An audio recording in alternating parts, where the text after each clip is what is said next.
السلام علیکم ورحمۃ وبرکاتہ۔ عزیز طلباء و طالبات، منہج تحقیق میں آج ہمارا 8واں سبق ہے جس کا عنوان ہے حصول علم میں معاون ذرائع سے استفادہ کے طریقے۔ گزشتہ سبق میں ہم نے حصول علم کے معاون ذرائع جن میں لائبریریاں اور ڈیجیٹل لائبریریوں میں آن لائن لائبریریاں جن میں مکتبہ شاملہ، IRI، PRR اور محدث فورم پر بات کی تھی، ان کا طریقہ استعمال ہم نے دیکھا تھا اور ان کا مختصر تعارف بھی دیکھا تھا۔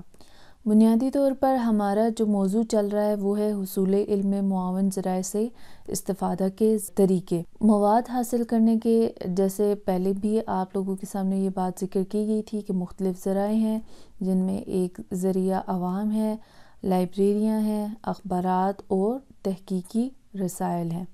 اب یہ سوال پیدا ہوتا ہے کہ ہم نے ان سے استفادہ کیسے کرنا ہے، تو جیسے گزشتہ اسباق میں آپ کو بتایا گیا کہ جو مختلف لائبریریاں ہیں ہم ان کو کس طرح سے استعمال کریں گے، ان کا طریقہ استعمال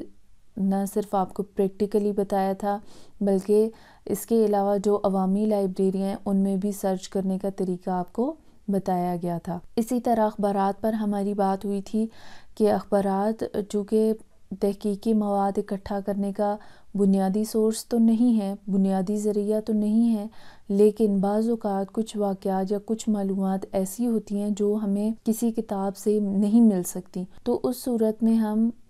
جو اس وقت کی اخبارات ہوتی ہیں ان سے استفادہ کرتے ہیں۔ مثال کے طور پر آپ کو بتایا گیا تھا کہ جیسے کوئی مشہور شخصیت ہے جس کا انتقال ہو گیا اور آپ ان کے حوالے سے کوئی کام کر رہے ہیں اور ان کے انتقال کی جو تاریخ ہے یا دن ہے یا انتقال کی جو کوئی خاص واقعہ ہے وہ اگر ہمیں کسی کتاب میں نہیں ملتا تو ہم اس اخبار کی مدد سے استفادہ کر سکتے ہیں۔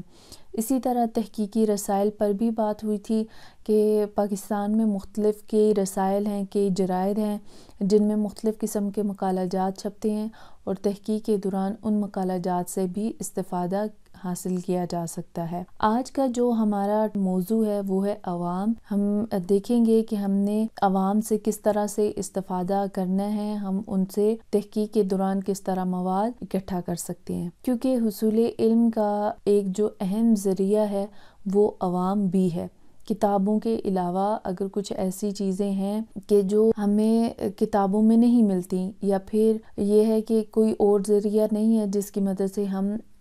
کوئی مواد اکٹھا کر سکیں،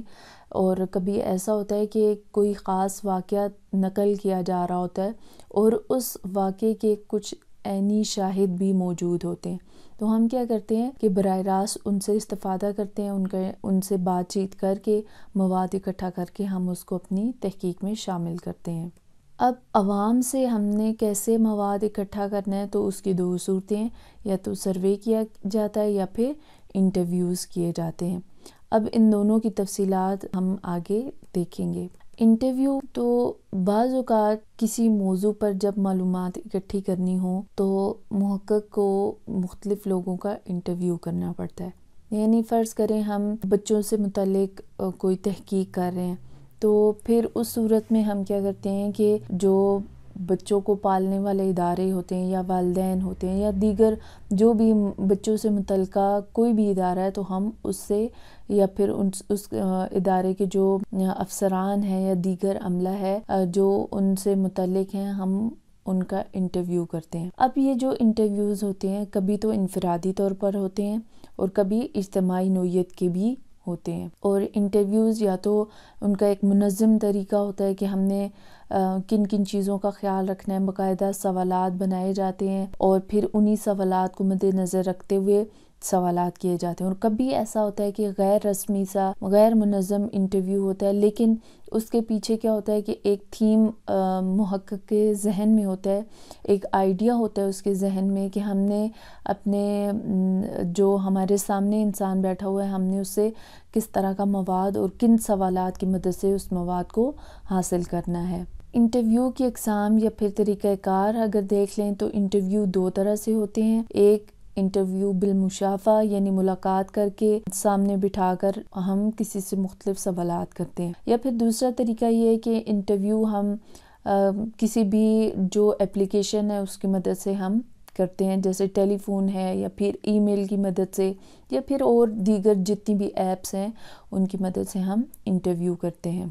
اب انٹرویو کا طریقہ کار کیا ہوگا، ہم نے کن کن چیزوں کو مد نظر رکھنا ہے، کن کن چیزوں کا خیال رکھنا ہے۔ تو سب سے پہلی اور اہم چیز یہ ہے کہ ہم نے اپنے پاس سوالات لکھ کر رکھنے ہیں، کیونکہ بعض اوقات ایسا ہوتا ہے کہ بات چیت کے دوران ہم جو بنیادی سوال ہوتا ہے یا جو سب سے اہم سوال ہوتا ہے، ہو سکتا ہے کہ ہم اس کو چھوڑ جائیں یا ہم اس کو بھول جائیں، وہ سوال نہ کر سکیں۔ تو اس لیے بہتر اور مناسب طریقہ یہ ہے کہ سوالوں کو اپنے پاس لکھ لیا جائے۔ دوسری اہم چیز کہ آپ جس کا انٹرویو لے رہے ہیں، آپ ایک وقت متعین کر دیں کہ فلاں وقت میں انٹرویو لیا جائے گا اور انٹرویو کا دورانیہ کتنا ہوگا، یہ بھی اگر متعین کر لیا جائے تو یہ اہم ہے۔ پھر اسی طرح انٹرویو کرتے ہوئے غیر ضروری سوالات سے پرہیز کرنا چاہیے، تاکہ جو محقق ہے اس کے ذہن میں مزید کسی قسم کی خلش پیدا نہ ہو یا اسے کسی قسم کا کوئی مسئلہ نہ ہو۔ پھر اسی طرح ایک اور انٹرویو کے دوران اہم چیز یہ ہے کہ جو جوابات دیے جا رہے ہیں صرف ان کو زبانی یاد رکھنے پر اکتفا نہ کیا جائے، بلکہ ان کو لکھ لیا جائے، یا پھر اگر آپ ریکارڈ کر سکتے ہیں تو ان کو ریکارڈ کر لیا جائے تو یہ زیادہ بہتر ہے۔ دوسرا جو ذریعہ ہے عوام سے معلومات اکٹھے کرنے کا، مواد اکٹھا کرنے کا، وہ ہے سروے۔ سروے میں عام طور پر جو جدید مسائل ہیں ان کو مد نظر رکھ کے ایک سوال نامہ تیار کیا جاتا ہے، جس کی مدد سے مختلف لوگ جو اس مسئلے سے متعلقہ ہیں ان سے وہ سوال نامہ